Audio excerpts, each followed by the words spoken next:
Jumpa lagi dengan Dr. Dirga.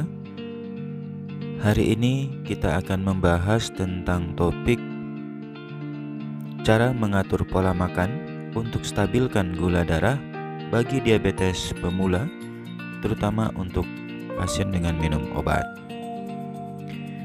Yang dimaksud dengan gula darah stabil di sini adalah adanya fluktuasi gula darah harian sebelum makan pagi antara 80 sampai 139 atau di bawah 140, atau sebelum makan sore antara 140 sampai 180. Pada pasien yang minum obat, sebaiknya periksa gula darah sebelum makan malam. Karena bila gula darah sore terkendali, maka gula darah pagi pasti juga terkendali. Tapi bila gula darah pagi terkendali, belum tentu gula darah sore terkendali. Dengan target A1C di bawah 7%. Bila target tidak tercapai, berarti Bapak Ibu masih mimpi berobat.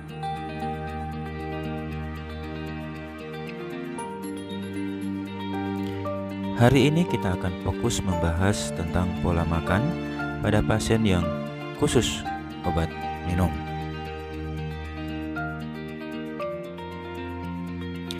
Hal-hal yang perlu diperhatikan, frekuensi makan sudah menjadi kebiasaan. Pada umumnya orang akan 3 kali makan sehari, yaitu makan pagi, makan siang, dan makan malam.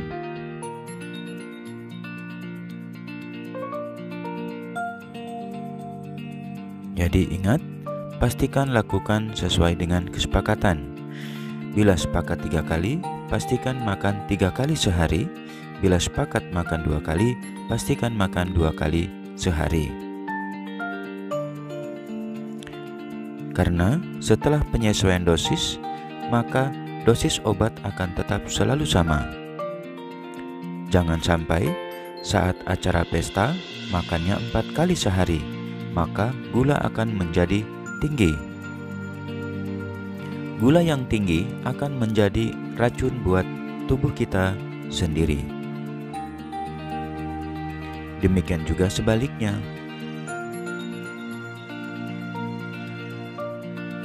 Jangan sampai karena alasan tidak ada ikan, marah-marah, sakit emah, atau tidak nafsu makan, atau tidak diambilkan makanan, atau karena sebab lain,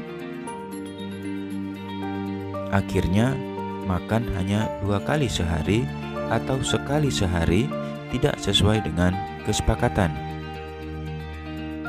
Tidak sedikit berakhir dengan keringat dingin, pusing, bahkan pingsan akibat gula yang terlalu rendah atau disebut dengan ngedrop. Jadi, pastikan selalu pertahankan frekuensi makan sesuai kesepakatan agar gula darah tetap dalam rentang target, agar terhindar dari komplikasi yang tidak kita inginkan. Tapi bila hal itu terjadi, simak cara mengatasi gula darah terlalu rendah di rumah pada kamar yang berbeda. Hal yang perlu diperhatikan yang kedua yaitu jenis nasi. Ingat, dalam tahap penyesuaian dosis, pilihlah jenis nasi yang enak, terjangkau, mudah didapat, yang dapat dikonsumsi selamanya. Sarannya sih nasi putih aja. Hindari gonta-ganti jenis makanan pokok. Misalnya, hari ini makan nasi putih, besoknya makan nasi jagung, besoknya lagi makan nasi beras merah, besoknya makan ubi atau diganti dengan kentang. Karena hal itu membuat gula fluktuasi yang sangat tinggi atau akan menjadi rendah. Karena kadar gula masing-masing makanan pokok itu sangat berbeda. Akibatnya gula darah jadi naik, turun, berdampak kesulitan dalam penyesuaian dosis obat. Pilihlah nasi putih. Selain enak dimakan, mudah didapat, rasanya nyaman di perut, selalu ada dan lebih terjangkau harganya. Tugas pasien hanya satu, rutin makan nasi sesuai kesepakatan. Jangan tergoda untuk gonta-ganti makanan agar dokter mudah menentukan dosis agar target gula darah cepat tercapai. Hal yang perlu diperhatikan berikutnya adalah porsi makan. Porsi nasi ditentukan oleh status berat badan. Apakah status berat badannya kurus, normal, atau gemuk?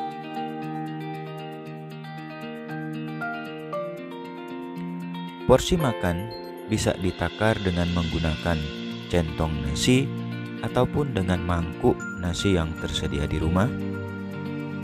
Bila berat badannya kurus, berikan makanan porsi yang lebih banyak, misalnya 3 centong nasi.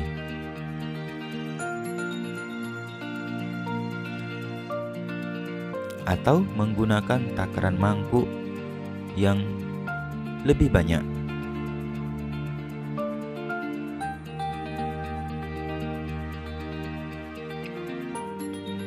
Namun, bila berat badannya normal, berikan porsi makan secukupnya.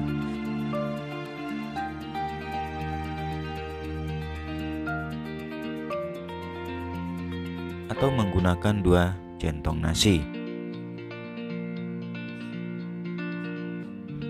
Tapi bila pasiennya berstatus obesitas, berikanlah makanan sedikit atau lebih sedikit, misalnya 1 centong nasi atau ukuran takaran mangkuk yang lebih kecil nasinya.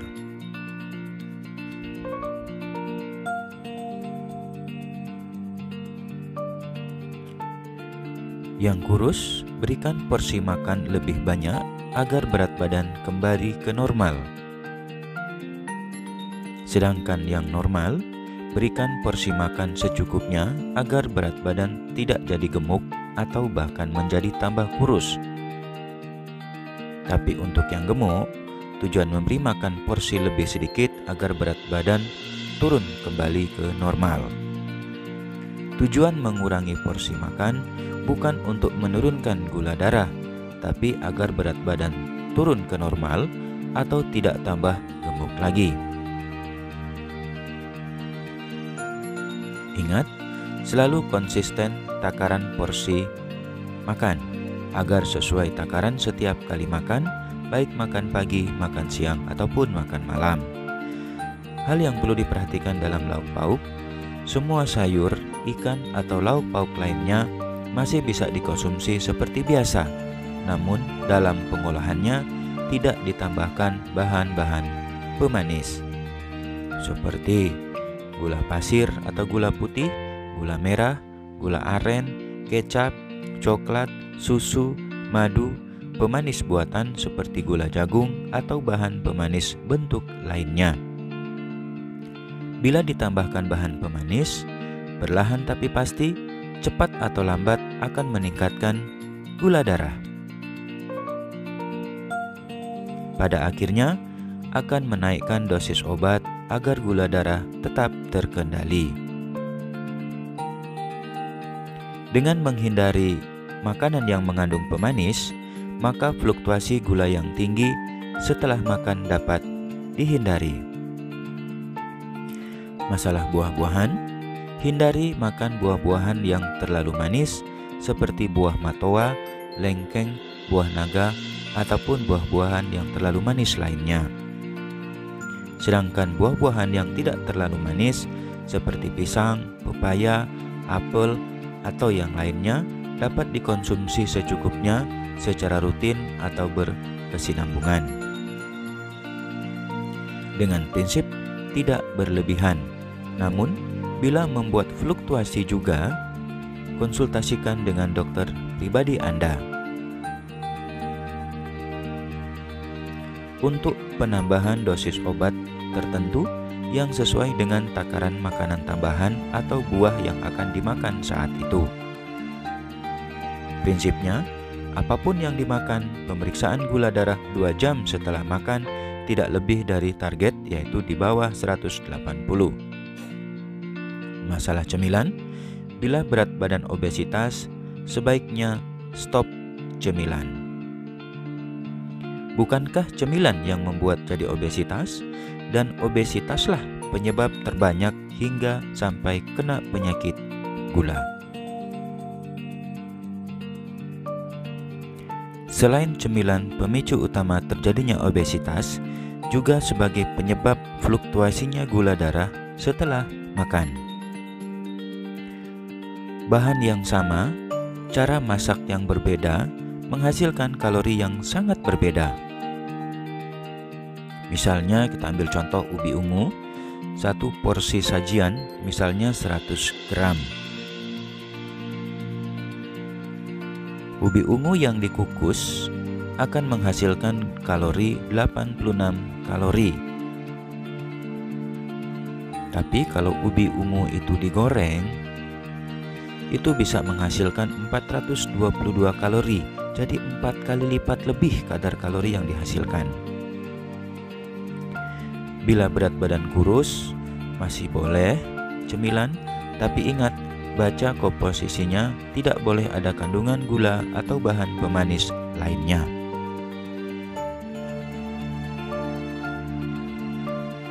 Bila konsisten, baik frekuensi, porsi makan, jenis atau menu makanan yang bervariasi, tapi jumlah kalorinya hampir sama, maka kadar gula darah akan selalu hampir sama.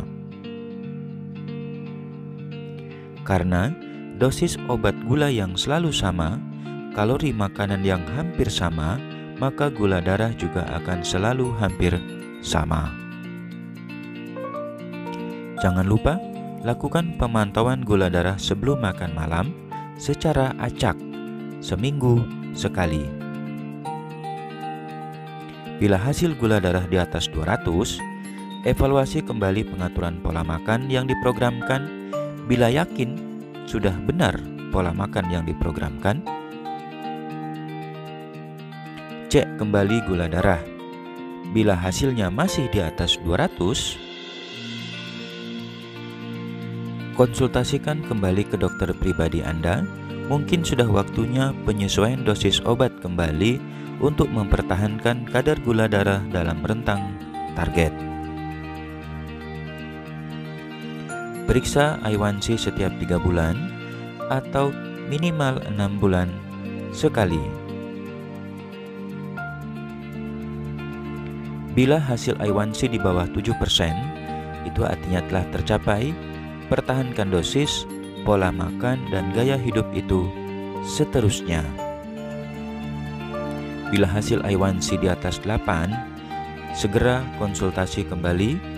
Temukan bersama di mana masalahnya sehingga A1C masih tetap tinggi.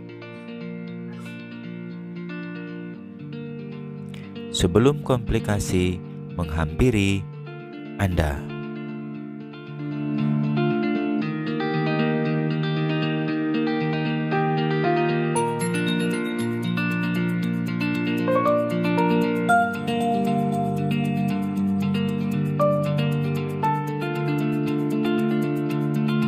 Sampai jumpa di informasi berikutnya.